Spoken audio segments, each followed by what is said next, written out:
Hello friends, स्वागत है आपका हमारे YouTube channel study our life में। तो अभी जो हमारा बिहार फायरमैन के लिए प्रैक्टिस सेट चल रहा था, उसी का आज टेस्ट नंबर 9 करेंगे।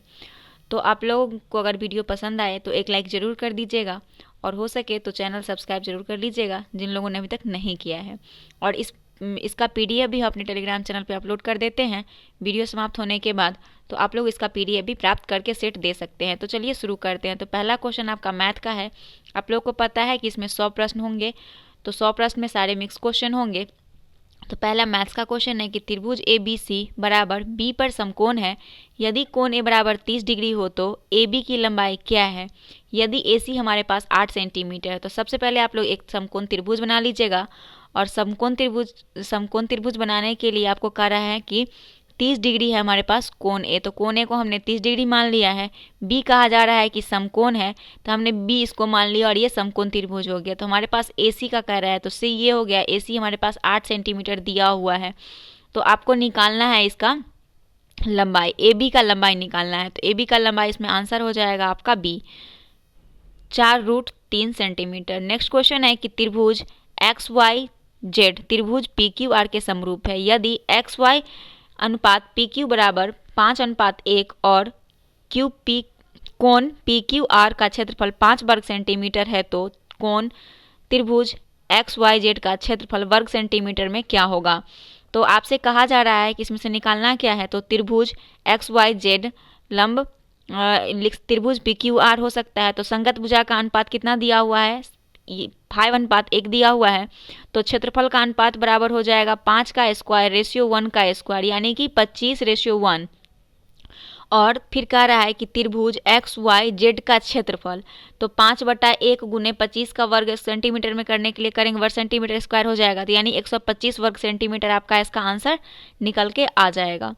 अगला क्वेश्चन है 3 नंबर की, मान लीजिए ए बराबर इतना दिया हुआ है और बी बराबर इतना दिया हुआ है, सी बराबर ये दिया हुआ है। तो आपको निकालना है ए बी सी और डी का लघुत्तम समावर्तक क्या होगा। तो सबसे पहले ए बी सी और डी का लघुत्तम समावर्तक, तो सबका हम क्या करेंगे 5 का पावर 10, 5 का पावर 10 हो जाएगा। देख सकते हैं यहाँ पे लघुत्तम समावर्तक का मतलब आप लोग जानते होंगे कि क्या होगा। तो इसका सही आंसर जो हो जाएगा ऑप्शन नंबर बी निकल के आएगा। ऑप्शन नंबर बी निकल के आएगा। 5 का पावर 10 गुने 7 का पावर 8 गुने 9 का 19 का पावर 5। 4 नंबर क्वेश्चन है कि एक परिवार की आय का अनुपात 2 लगातार सालों में 2:3 है, जबकि खर्चों का अनुपात 5:9 है। यदि दूसरे वर्ष की आय 4.5 लाख रुपए है और पहले साल का खर्चा 2.4 लाख रुपए है, तो दोनों वर्ष का बचत का अनुपात क्या होगा?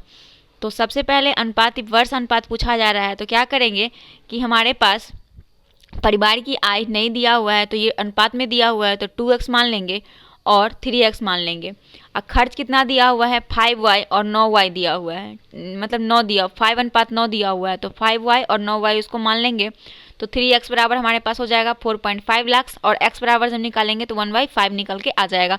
तो इसका सही आंसर हम आपको बता दें, इसका सही आंसर हो जाएगा ऑप्शन नंबर सी। देखिए मैथ्स यहाँ पे सॉल्व करना मेरे लिए पॉसिबल नहीं हो पाता है, इसलिए मैं सॉल्व नहीं करती हूँ और मैं थोड़ा बहुत हिंट्स दे देती हूँ ताकि आप लोग इसे सॉल्व इजीली कर सके। तो ये 5वां नंबर क्वेश्चन है कि x बराबर दिया हुआ है 0.05%, 40 है, तो x का मान क्या होगा? तो x का कह रहा है कि x का 0.05% ना, तो 40 हो जाएगा। फिर x बराबर निकालिए, तो 40 गुने 100 बटा 0.05, यानी कि आपका 80,000 रुपया निकल के आएगा आंसर। ऑप्शन ए निकल के आएगा। 6 नंबर क्वेश्चन है कि यदि एक विक्रेता 170 रुपया प्रति किलोग्राम की दर से सेब बेचता है तो उसे 15% नुकसान होता है। 230 रुपये प्रति किलोग्राम पर बेचने पर उसे लाभ प्रतिशत क्या होगा? तो सेब का क्रय मूल्य कितना हो जाएगा 170 गुने 100 बटा 100 माइनस 15, ठीक है। फिर रुपये में निकालने के लिए 170 गुने 100 बटा 85 से इसको डिवाइड करेंगे तो 200 निकल के आएगा। फिर लाभ प्रतिशत पे उसे पुट करेंगे तो आ जाएगा 15% आंसर इसका, option number A. 7 number question है कि 90 सेंटीमीटर की परिधि और 20 सेंटीमीटर चौड़ाई वाले एक आयत का क्षेत्रफल वर्ग सेंटीमीटर में क्या होगा। तो आयत की परिधि बराबर क्या होता है 2 इंटू लंबाई जोड़ चौड़ाई। तो इस फॉर्मूला पे जब हम निकालेंगे तो आपका आंसर निकल के आएगा 500 सेंटीमीटर, ऑप्शन ए।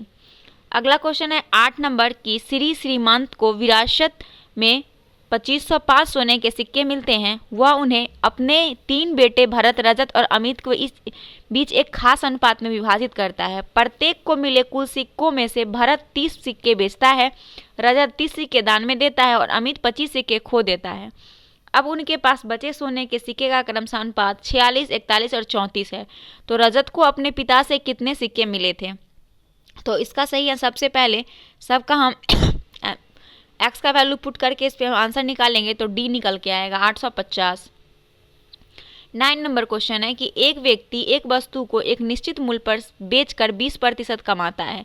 यदि वह उसे इसके दुगुने मूल्य पर बेचते तो लाभ क्या होता। तो इसका सही आंसर हो जाएगा ऑप्शन नंबर डी, 140% का लाभ होता है। वो ऐसे होता है कि वस्तु का क्रय मूल्य 100 रुपया हम मान लेते हैं, नहीं पता है तो विक्रय मूल्य कितना हो जाएगा 20% कमाता है ना, तो 100 में जितना परसेंट हुआ उसको ऐड कर देंगे तो 120 रुपया निकल के आ जाएगा। फिर नया विक्रय मूल्य क्या हो जाएगा उसके पास, तो यहाँ पे कह रहा है कि दुगुना हो जाएगा। तो नया विक्रय मूल्य हो जाएगा 120 का दुगुना, तो 120 का दुगुना हो जाएगा 0, 2 दूना 4, 140 निकल के आएगा। और 140 में अब हमसे कह रहा है कि लाभ प्रतिशत क्या, मतलब लाभ क्या होगा। तो लाभ प्रतिशत में हम निकालेंगे तो आंसर आपका निकल के आ जाएगा 140%। अगला क्वेश्चन है कि यदि 9 छात्रों का प्राप्तांक इतना दिया हुआ है तो प्राप्तांक का माध्य क्या होगा। तो सबसे पहले देख सकते हैं टोटल स्टूडेंट कितना है, इसमें 9 छात्रों का कहा जा रहा है। तो जो भी दिया हुआ है टोटल को ऐड करके इसको 9 से डिवाइड कर दीजिएगा, निकल के आपका आंसर 10 आ जाएगा।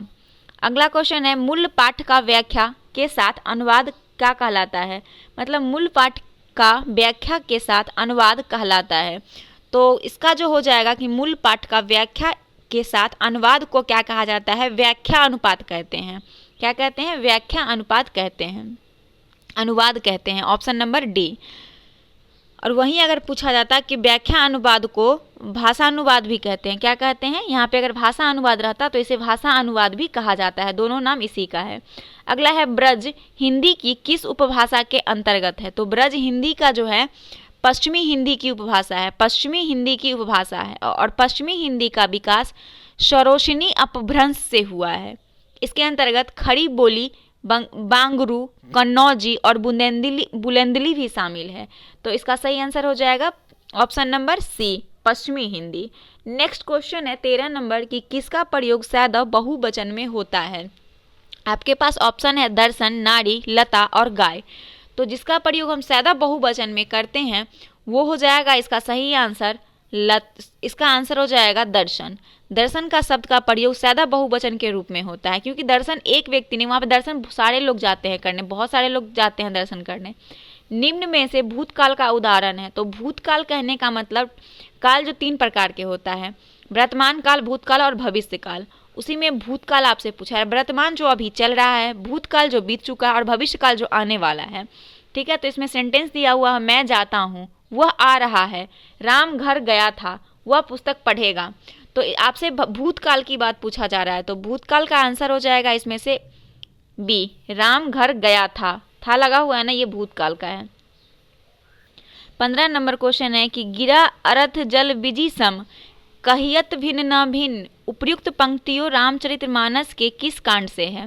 तो रामचरितमानस का आप लोगों ने नाम सुना ही होगा, और रामचरितमानस जो है हिंदू धर्म के लिए बहुत बड़ा मतलब माना जाता है, पवित्र ग्रंथ माना जाता है।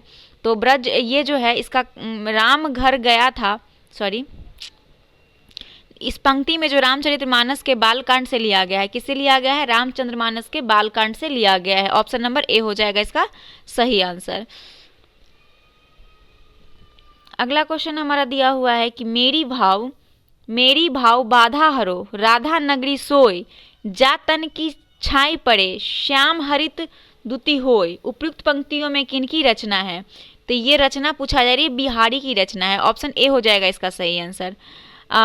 ये सब आपको पंक्ति याद करना पड़ेगा, आपके व्याकरण की बुक में ये सब उक्तियाँ मिल जाएगा। जब आप दोहा देखेंगे तो आपको ये सब याद करना पड़ेगा। ठीक है, इसका कोई ट्रिक नहीं है जो आप लोग इसे ट्रिक से याद करने की कोशिश करेंगे।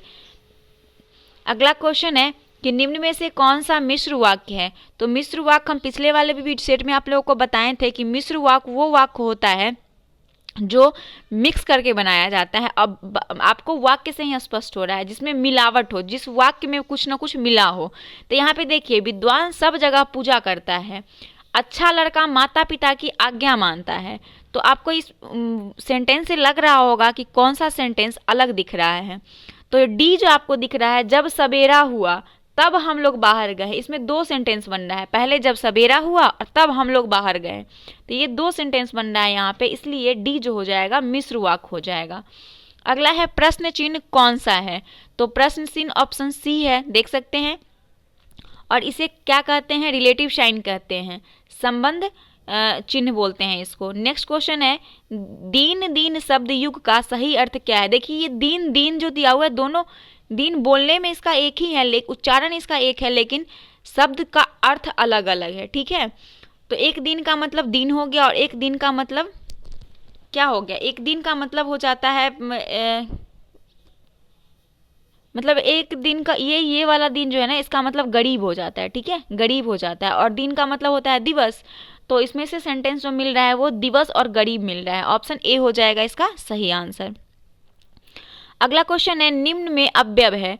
तो निम्न में अव्यय है ये पूछा जा रहा है आपसे क्वेश्चन। तो क्वेश्चन है कि शब्दों में ठीक अव्यय है किसी भी भाषा के केवल वो शब्द कहलाते हैं जिनके रूप में, लिंग में, वचन में, पुरुष में, कारक, काल आदि के कारण कोई विकार उत्पन्न होता है। तो इस सेंटेंस में देखिए कि कौन से में विकार उत्पन्न हो रहा है। तो इसका ठीक जो हो जाएगा वो सही आंसर हो जाएगा। अगला क्वेश्चन है द एंटोनेम ऑफ, क्या करना है कि इसका एंटोनेम क्या होगा ये पूछा जा, तो एंसेस्टर्स का पूछा जा रहा है। तो इसका सही आंसर हो जाएगा, एंसेस्टर का मतलब क्या होता है पहले इसे समझते हैं, फिर उसका एंटो हम बनाते हैं। तो एंसेस्टर का मतलब होता है पूर्वजों, मतलब पूर्वज। तो और इसका पूछा जा रहा है एंटोनेम, तो इसका एंटोनेम हम हिंदी में बताएं तो क्या हो जाएगा, उत्तराधिकारी हो जाएगा। ठीक है, तो उत्तराधिकारी को इंग्लिश में क्या कहते हैं, उत्तराधिकारी को कहते हैं डिसेंडेंट्स। ऑप्शन नंबर डी हो जाएगा इसका सही आंसर, ऑप्शन नंबर डी। अगला क्वेश्चन है द साइनोनेम ऑफ एलिन इज। तो एलिन का साइनो पूछा जा रहा है। तो एलिन का मतलब होता है अजनबी, और इसका साइनो हम पता करें तो स्ट्रेंजर हो जाएगा। ऑप्शन बी हो जाएगा इसका सही आंसर। अगला क्वेश्चन है 23 नंबर की choose the misspelled word and mark it your answer sheet. तो सबसे पहले इसमें से आपको रॉन्ग आंसर चूज करना है, इसमें से करेक्ट शब्द को चुनना है। ठीक है, और देखना है कि कौन सा वर्ड का मिस्टेक है स्पेलिंग। तो इसका सही आंसर ऑप्शन डी हो जाएगा। अगला क्वेश्चन है ऑस्टियोपोरोसिस जो है ये आपका आंसर हो जाएगा।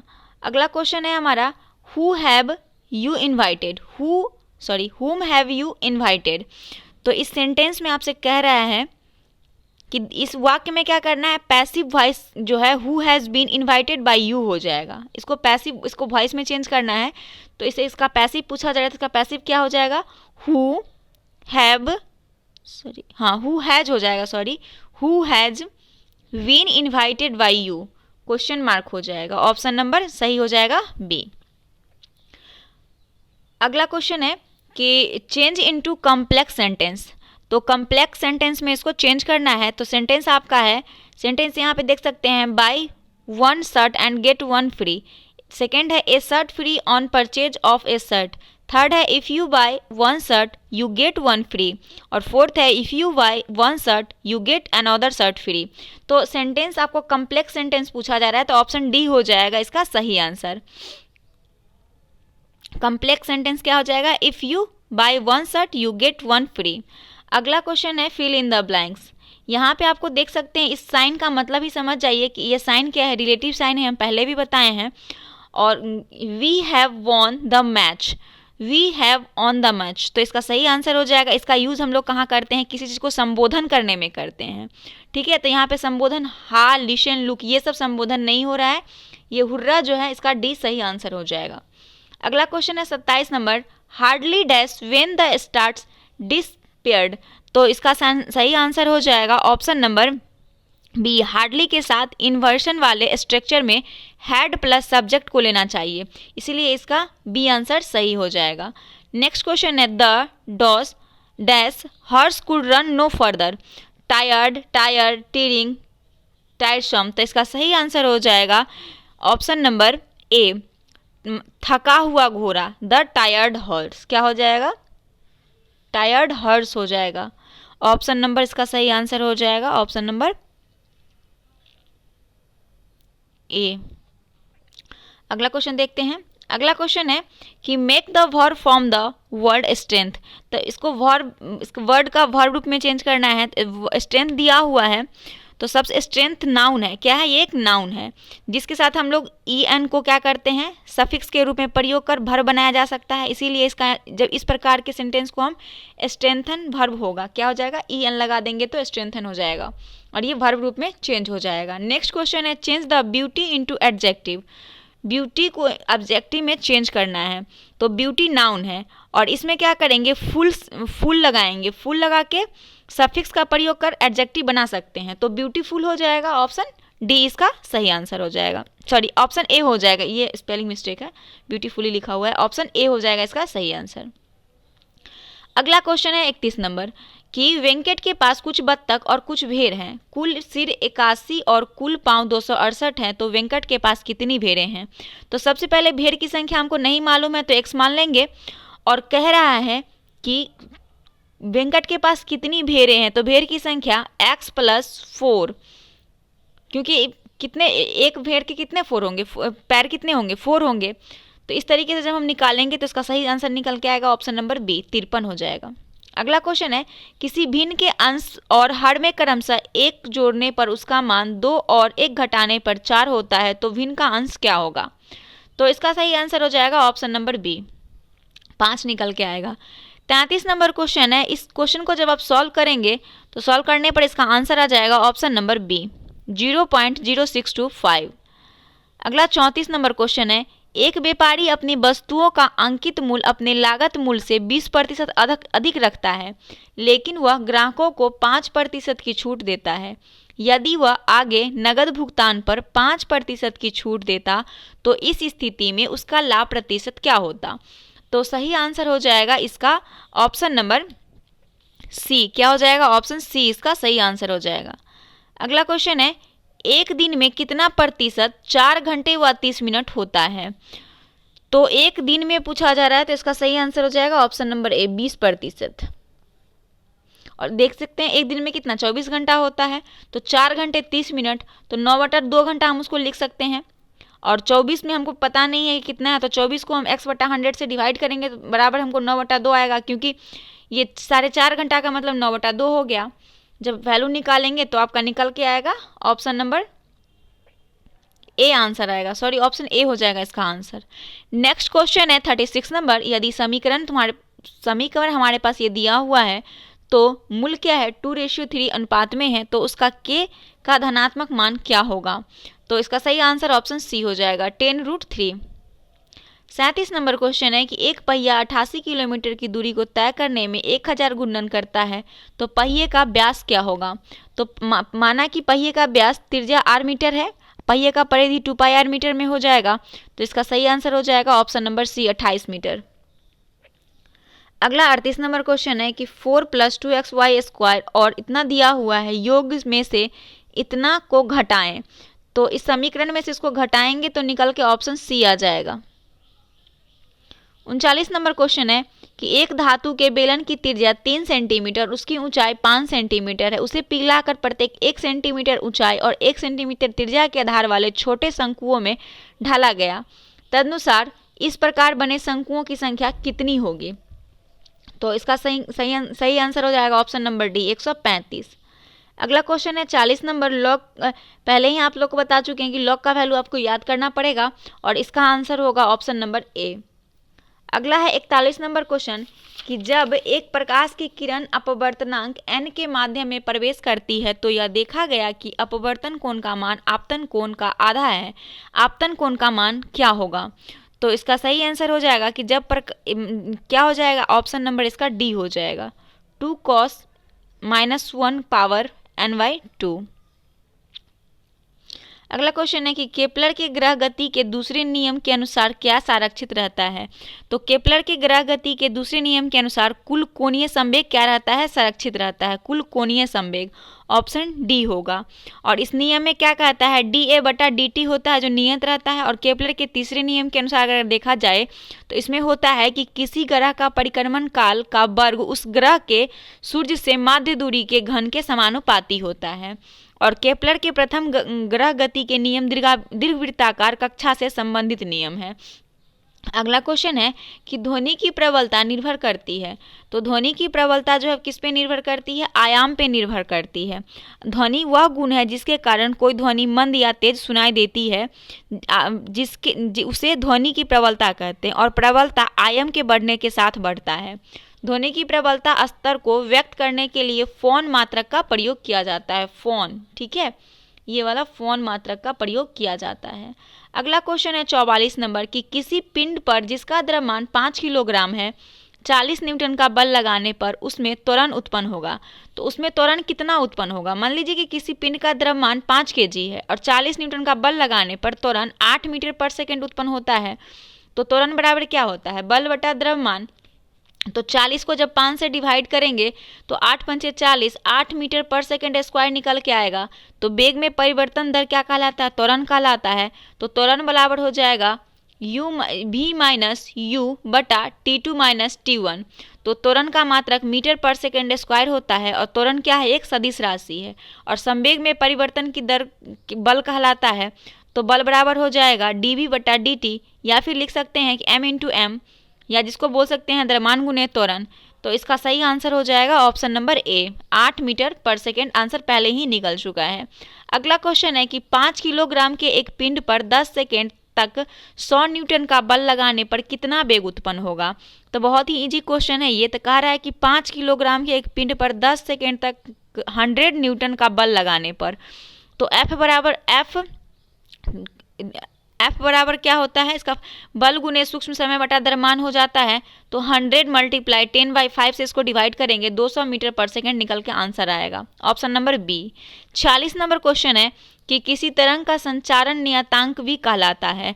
तो किसी तरंग का संचारण नियतांक जो है उसकी कोणीय तरंग संख्या भी कहलाती है। कोणीय तरंग संख्या ऑप्शन डी कहलाती है।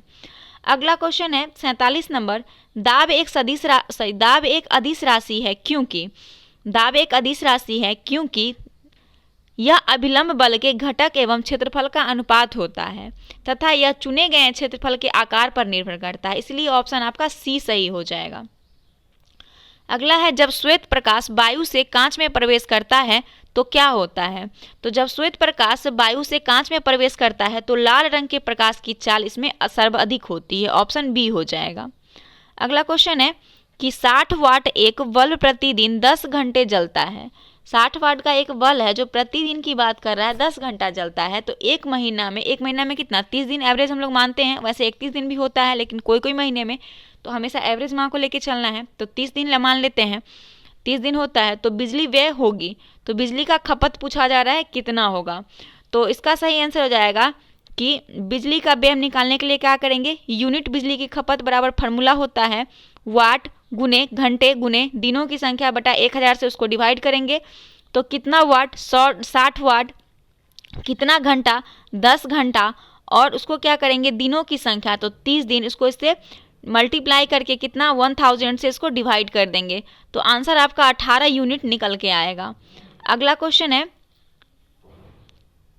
स्वच्छ जल से भरे तालाब की गहराई 18 मीटर प्रतीत होती है। यदि हवा के सापेक्ष जल का अपवर्तनांक 4/3 हो तो तालाब में पानी का वास्तविक गहराई क्या होगा। तो स्वच्छ जल से भरे तालाब की गहराई 18 मीटर प्रतीत होती है। यदि हवा के सापेक्ष जल का अपवर्तनांक 4/3 है तो तालाब में पानी का वास्तविक गहराई क्या हो जाएगा, 24 मीटर हो जाएगा। अगला क्वेश्चन है 51 नंबर, निम्नलिखित में से कौन सी अभिक्रिया उभय अपघटन अभिक्रिया है। तो बी जो हो जाएगा यह सही आंसर हो जाएगा, BaCl2 यह उभय अपघटन अभिक्रिया। इस अभिक्रिया में आयनों का विस्थापन होता है और वह रासायनिक अभिक्रिया जिसमें अधिक क्रियाशील तत्व कम क्रियाशील तत्व को विस्थापित कर खुद जुड़ जाता है उसे विस्थापन अभिक्रिया कहते हैं। अगला क्वेश्चन है कि BHC गैमेक्सिन है। BHC यानी गैमेक्सिन है क्या है? तो इसका सही आंसर हो जाएगा ऑप्शन नंबर बी, C6H6Cl6। यह जो है इसका सूत्र है, इसमें बेंजीन हेक्साक्लोराइड या लिंटेंड भी कहते हैं, लिंटेंड कहते हैं, ठीक है। और यह जो है ऑर्गेनोक्लोरीन तथा हेक्साक्लोरोसाइक्लिन का एक आइसोमर है। यह कृषि कीटनाशक के रूप में इस्तेमाल किया जाता है। अगला क्वेश्चन है, कोलाइडी कणों द्वारा टिंडल प्रभाव प्रदर्शित करने का कारण। तो ये जो है ठोस आर्गन में परमाणुओं को एकत्रित करने का कार्य वांडर वाल बंद करता है। इसका सही आंसर हो जाएगा 54 का आंसर हो जाएगा ऑप्शन नंबर डी। क्या हो जाएगा? 54 का आंसर आपका हो जाएगा ऑप्शन नंबर डी, प्रकाश का प्रकीर्णन। और इसका आंसर हो जाएगा वांडर वाल बंद, ठीक है। ठोस आर्गन में परमाणुओं को एकत्रित रखने का कार्य कौन करता है? वंडर वाल बंद करता है। और जब पदार्थ की अवस्था में परिवर्तन होता है तो दो या दो से अधिक अणु या यौगिक एक दूसरे के निकट आते इस प्रकार बंधन का निर्माण होता है, जो संपर्क क्षेत्रफल में बढ़ने के कारण होता है। इसे वंडर वाल बंध कहते हैं।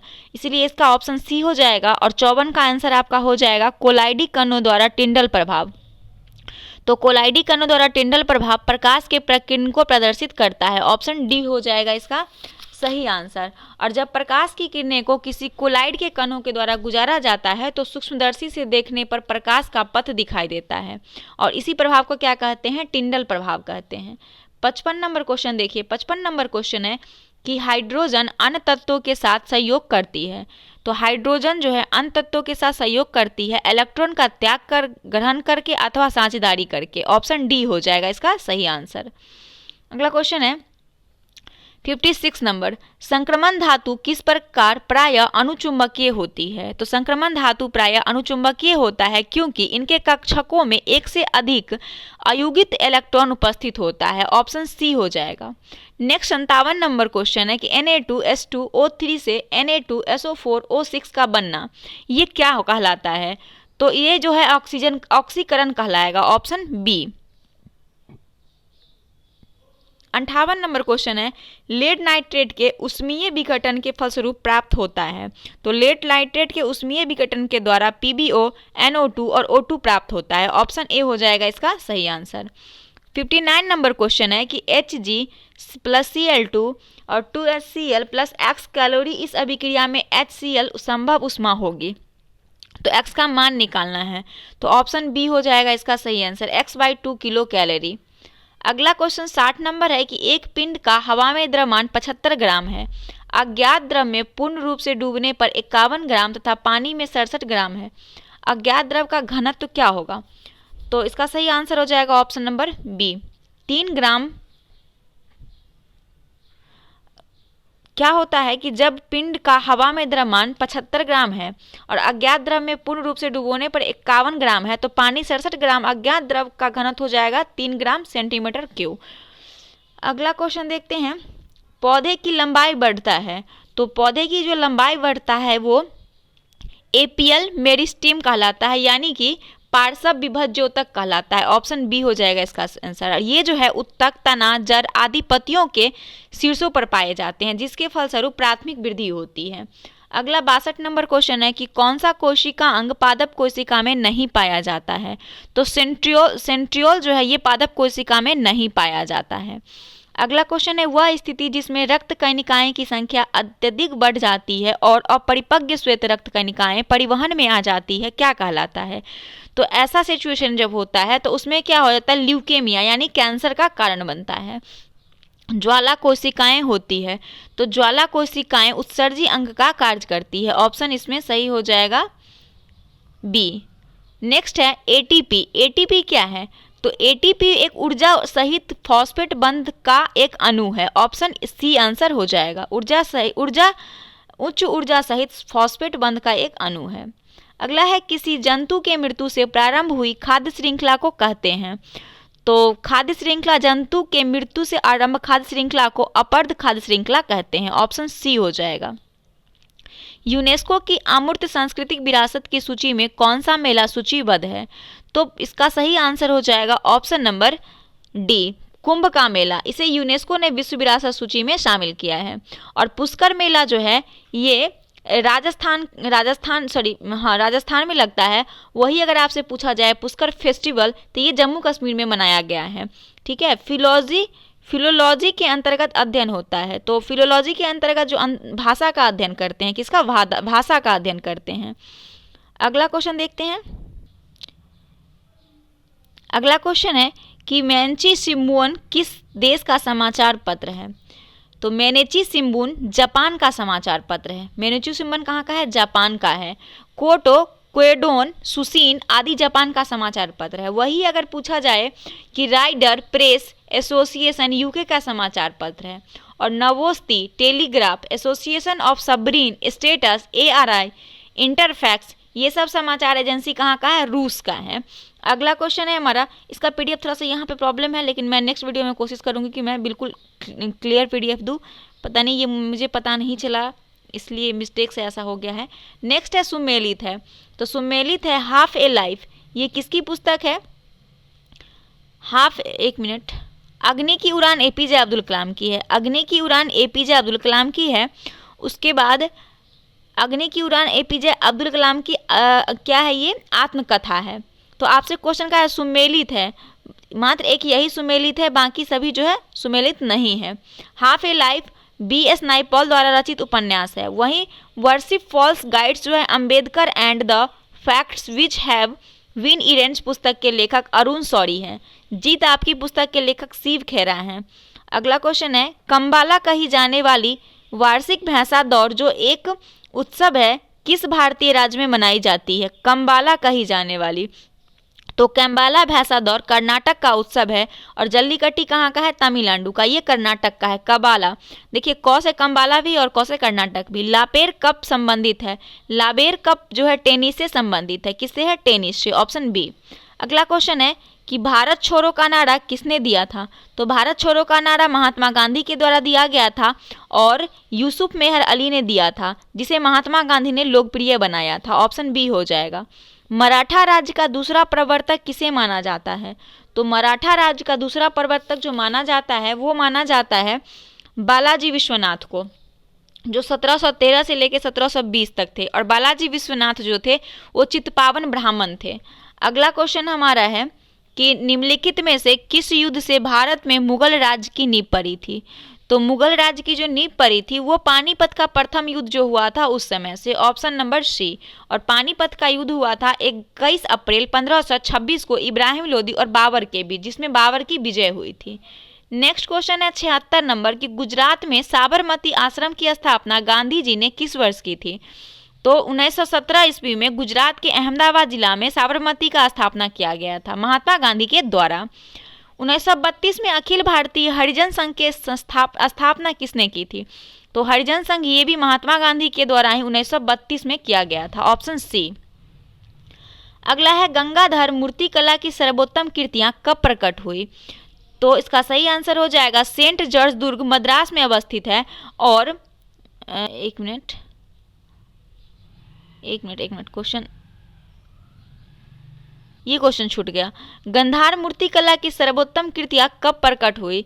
तो गंधार कला की सर्वोत्तम मूर्तियां कुषाण के काल में सामने आई थी। किसके काल में, कुषाण के काल में। और गंधार कला की मूर्तियां मुख्यतः बुद्ध से संबंधित था। अगला क्वेश्चन है कि मद्रास किस दुर्ग से साथ संबंधित है। तो मद्रास जो है ये किससे संबंधित था, तो सेंट जॉर्ज दुर्ग से। 1639 ईस्वी में फ्रांसी डे ने मद्रास नगर की स्थापना किया और सेंट जॉर्ज के किला का निर्माण करवाया। फोर्ट विलियम कहाँ है, कोलकाता में। अगला है लाल कुर्ती की टुकड़ी का गठन किसने किया।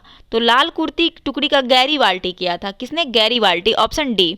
गैरीबाल्टी को इटली के एकीकरण का तलवार कहा गया है। और इटली के एकीकरण का 3 रत्न थे, जोसेफ मैजेनी, गैरीबाल्टी और काउंट काबूर। ये तीनों का नाम याद रखिएगा, ऑप्शन में आप लोगों को दे दिया जाएगा और छांटने के लिए कहा जाएगा। भारतीय मानक समय यानी IMT की यामोत्तर रेखा किस राज्य से नहीं गुजरती है। तो इसमें सही आंसर हो जाएगा ऑप्शन नंबर सी, महाराष्ट्र से नहीं गुजरती है। आंध्र प्रदेश, छत्तीसगढ़, उत्तर प्रदेश से गुजरती है। 1565 में कौन सा प्रसिद्ध युद्ध हुआ था। तो 1565 में तालीकोटा का प्रसिद्ध युद्ध हुआ था, ऑप्शन नंबर डी। कोणार्क मंदिर का देवता है? तो कोणार्क मंदिर सूर्य देवता के लिए बनाया गया है। ऑप्शन नंबर इसका ए हो जाएगा। मोटेरा का सूर्य मंदिर अनिलवारा के चालुक्य काल में बनाया गया था और कश्मीर के सूर्य मंदिर का निर्माण ललितादित्य मुक्तापिंड ने कराया था। बिहार के औरंगाबाद में देव मंदिर सूर्य से संबंधित है और देव मंदिर में मयूर ने रहकर सूर्यास्तक लिखी थी। हर्षवर्धन के दरबार में मयूर रहते थे। कोणार्क के सूर्य मंदिर को ब्लैक पैगोंडा भी कहते हैं और कहाँ ये उड़ीसा में है। कोणार्क उड़ीसा में। इनाम भूमि किसे दिया जाता है? तो इनाम भूमि जो है विद्वान और धार्मिक व्यक्ति को दिया जाता है। Option number A. Mariana trench किस महासागर में स्थित है?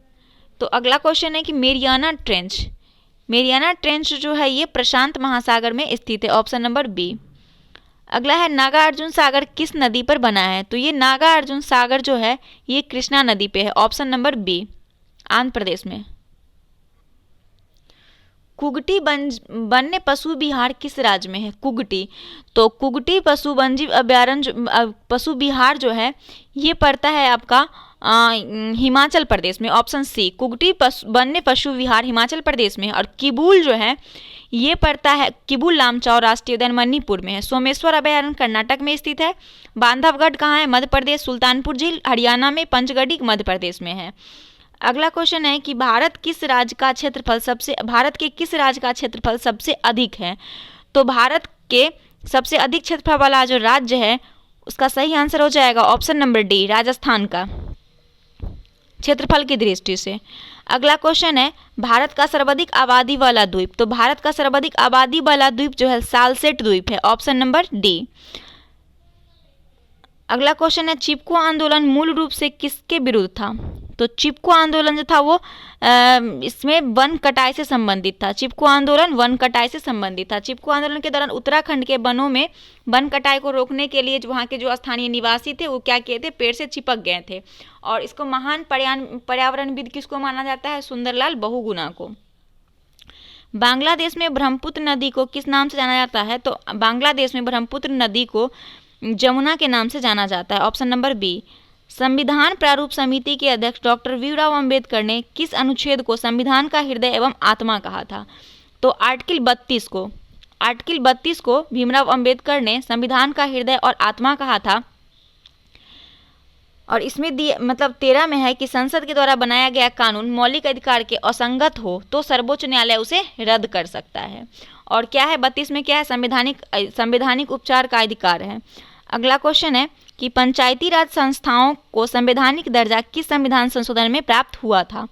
तो इसका सही आंसर हो जाएगा बी, ऑप्शन नंबर बी, पंचायती 73वां संविधान संशोधन के द्वारा। 94 नंबर क्वेश्चन है निम्नलिखित में से कौन एक सुमेलित नहीं है? तो ऑप्शन डी इसका सही हो जाएगा। अनुच्छेद 29 शिक्षण संस्थाओं की स्थापना और प्रशासन करने का अल्पसंख्यक वर्ग का अधिकार ये संबंधित नहीं है। ये जो है आर्टिकल 30 में दिया हुआ है, ना कि 29 में है। थर्ड वर्ल्ड शब्द का उपयोग किनके संदर्भ में किया गया था? तो थर्ड वर्ल्ड शब्द का प्रयोग विकासशील देशों या अल्प विकसित देशों के संदर्भ में किया जाता है और फर्स्ट वर्ल्ड शब्द का प्रयोग विकसित पूंजीवादी देशों के संदर्भ में किया जाता है। द्वितीय विश्व शब्द का प्रयोग समाजवादी देशों के संदर्भ में किया जाता है। तो ऑप्शन यहाँ पे ए सही हो जाएगा।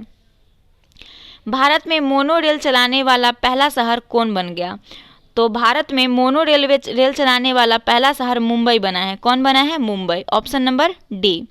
2020 का बुकर पुरस्कार किस पुस्तक के लिए प्रदान किया गया? तो इसका सही आंसर हो जाएगा ऑप्शन नंबर ए, साग्मी वैन के लिए। राजीव गांधी खेल रत्न पुरस्कार की राशि बढ़ाकर कितने कर दी गई है?